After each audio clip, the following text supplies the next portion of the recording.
क्रोध को कम करने के कुछ रहस्यमय उपाय। दोस्तों, गुस्सा सभी को आता है।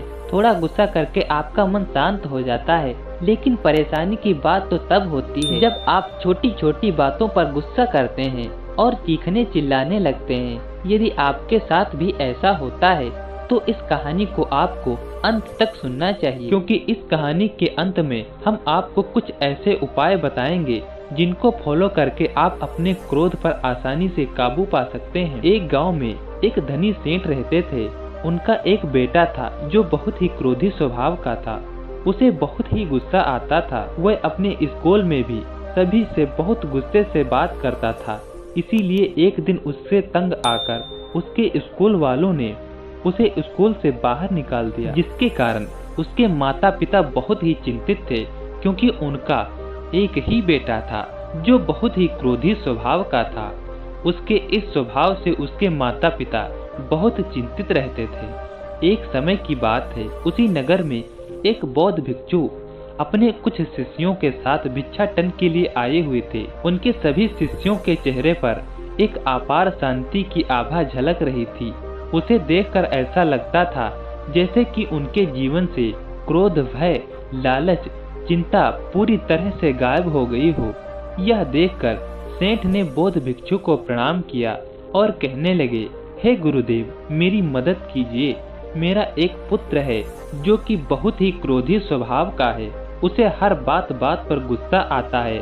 हर छोटी छोटी बात पर वह चीखने चिल्लाने लगता है। हे महात्मा, क्या आप मेरी कुछ मदद कर सकते हैं? इस पर बौद्ध भिक्षु कहते हैं, कैसी मदद, क्या चाहिए तुम्हें? इस पर सेठ कहता है, हे महाराज, मैं अपने पुत्र के क्रोधी स्वभाव से बहुत ही परेशान हो चुका हूँ। मैंने उसके क्रोध को कम करने की बहुत कोशिश की है, पर कोई भी रास्ता नजर नहीं आता जिससे मैं उसके क्रोध को कम कर सकूं। कृपया मेरी मदद कीजिए, मेरे पुत्र की कुछ सहायता कीजिए। यह बात सुनकर बौद्ध भिक्षु कहने लगे, ठीक है, तुम अपने पुत्र को कुछ दिनों के लिए मेरे आश्रम पर छोड़ दो, फिर देखना तुम्हारे पुत्र का क्रोध हमेशा के लिए खत्म हो जाएगा। इतना कहकर बौद्ध भिक्षु और उनके शिष्य आश्रम लौट गए। एक दिन सेठ और उनका पुत्र दोनों बौद्ध भिक्षु के आश्रम में पहुंचे और कहने लगे, हे महाराज, मेरा एक ही एकलौता पुत्र है जो मैं आपको सौंप रहा हूँ। इस पर बौद्ध भिक्षु कहते हैं, आप निश्चिंत रहिए, आपके पुत्र का क्रोध कुछ ही दिनों में समाप्त हो जाएगा, फिर आप अपने पुत्र को ले जा सकते हैं। यह बात सुनकर सेठ ने गुरुदेव को प्रणाम किया और वहाँ से चले गए। इसके बाद सेठ का पुत्र उसी आश्रम में रहने लगा। उस आश्रम का एक नियम था कि सभी शिष्यों को सुबह सबसे पहले 10 मिनट तक ध्यान लगाना पड़ता था।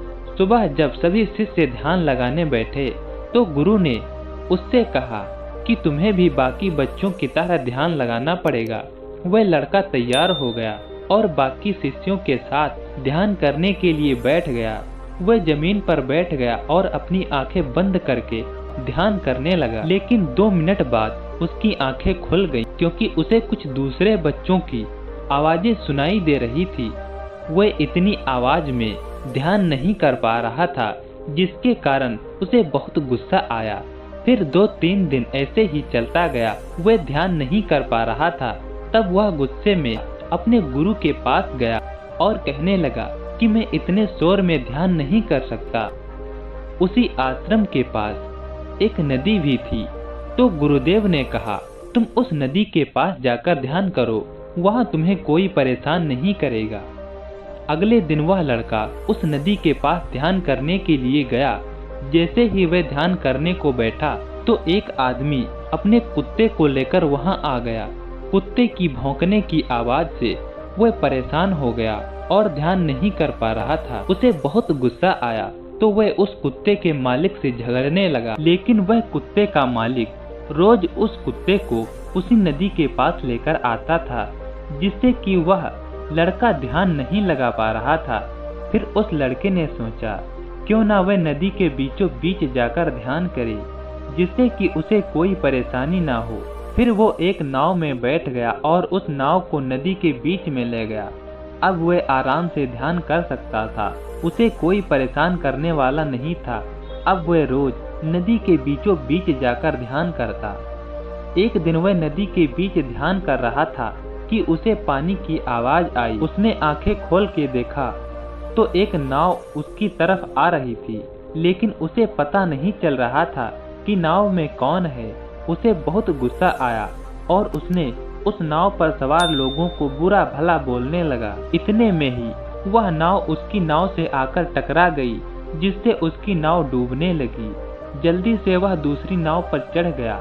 उसने देखा कि उस नाव पर कोई भी नहीं था, जिसके कारण उसका गुस्सा भी शांत हो गया और वह उस नाव को लेकर किनारे पर आ गया। फिर एक आदमी उसके पास आया। उस लड़के ने सोचा यह नाव उसकी है।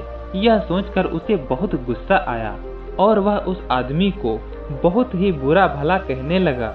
लेकिन उस आदमी ने कहा कि वह नाव उसकी नहीं है, वह तो सिर्फ पता पूछने आया था। यह सुनकर उस लड़के का गुस्सा शांत हो गया। फिर वह उस नाव के मालिक को ढूंढने लगा। उसने लोगों से उस नाव के बारे में पूछा तो लोगों ने बताया कि ये नाव यही नदी पर बनी रहती है।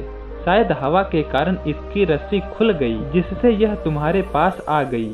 यह बात सुनकर लड़के का गुस्सा बिल्कुल गायब हो गया और वह सोचने लगा कि जब मैंने इस नाव को अपनी ओर आते देखा था तो मुझे बहुत गुस्सा आया था, लेकिन जब पता चला कि इसमें कोई नहीं है तो मेरा गुस्सा शांत हो गया। और जब वह आदमी मुझे मिला तो मुझे लगा कि यह नाव उसकी है, तो मुझे फिर से उस आदमी पर गुस्सा आया। लेकिन जब उसने कहा कि यह नाव उसकी नहीं है तो मेरा गुस्सा शांत हो गया। और आज जब मुझे पता चल गया है कि हवा के कारण मेरे पास यह नाव आई थी तो मेरा गुस्सा गायब हो गया। यह सारी बातें आकर उसने अपने गुरुदेव से बताई। इस पर गुरुदेव कहते हैं, बेटा हमारे साथ भी ऐसा ही होता है। जब हमारे साथ कोई गलत चीज होती है और वह चीज किसी इंसान के कारण होती है तो हम अपना गुस्सा उस इंसान पर तो निकाल लेते हैं, लेकिन जब वही चीज हमारे साथ किसी प्राकृतिक कारण से होती है तो हमारा गुस्सा गायब हो जाता है। इसीलिए जब भी आपको कभी भी किसी भी इंसान के कारण गुस्सा आए तो यह सोचना कि यदि इसका कारण प्रकृति होती तो आप क्या करते। क्या आप प्रकृति पर अपना गुस्सा निकाल सकते थे? क्या आप प्रकृति को दंड दे सकते हैं? नहीं ना। फिर बौद्ध भिक्षु कहते हैं, बेटा मैं तुम्हें कुछ तरीके बताता हूँ। जब भी तुम्हें कभी भी किसी चीज पर क्रोध आए तो तुम इन तरीकों को अपनाना। इसके बाद तुम्हारा गुस्सा अपने आप शांत हो जाएगा। गुरुदेव ने कहा, पहला तरीका है, जब भी आपको गुस्सा आए यानी कि क्रोध आए तो आपको उल्टा गिनती गिनना चाहिए। उल्टा गिनती गिनने से आपको अपने गुस्से को नियंत्रित करने में मदद मिलती है। अपनी सांस पर ध्यान केंद्रित करना और 10 से 1 तक उल्टा गिनती गिनने से आपको स्वभाव और भाषा को नियंत्रित करने में मदद मिलेगी। और दूसरा तरीका है, आपको जब भी क्रोध आए तो थोड़ा बहुत टहल कर आप अपने क्रोध पर अंकुश लगा सकते हैं। इसके लिए चलते समय अपने कदमों पर ध्यान दें। मन को शांत करके क्रोध पर नियंत्रित रखें। स्थान बदलने से स्थिति भी प्रभावित हो सकती है, जो क्रोध की तीव्रता को कम करने में मदद करती है।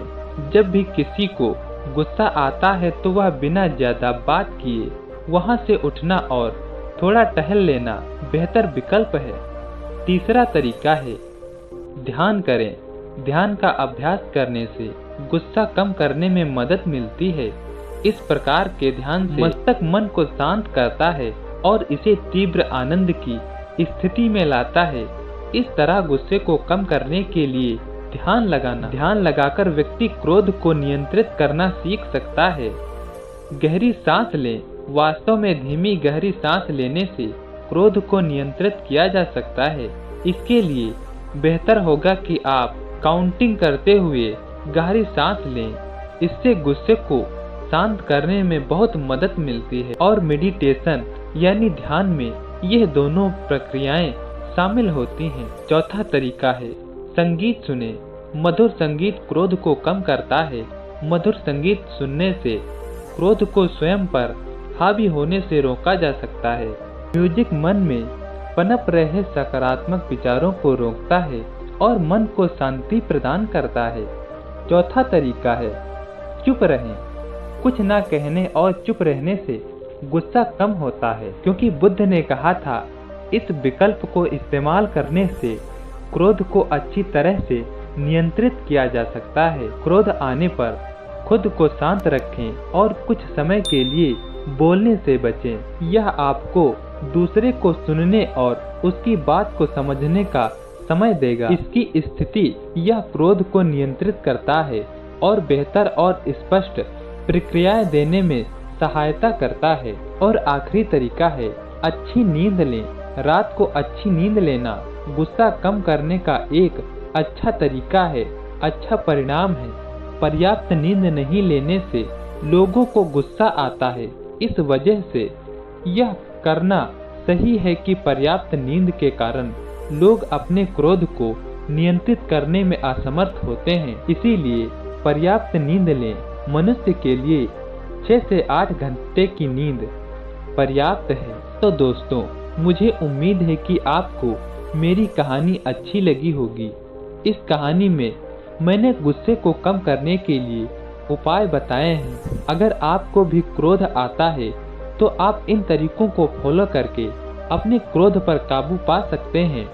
आज के लिए बस इतना ही। मिलते हैं अगली कहानी में अगले टॉपिक के साथ। तब तक के लिए आप सभी का धन्यवाद।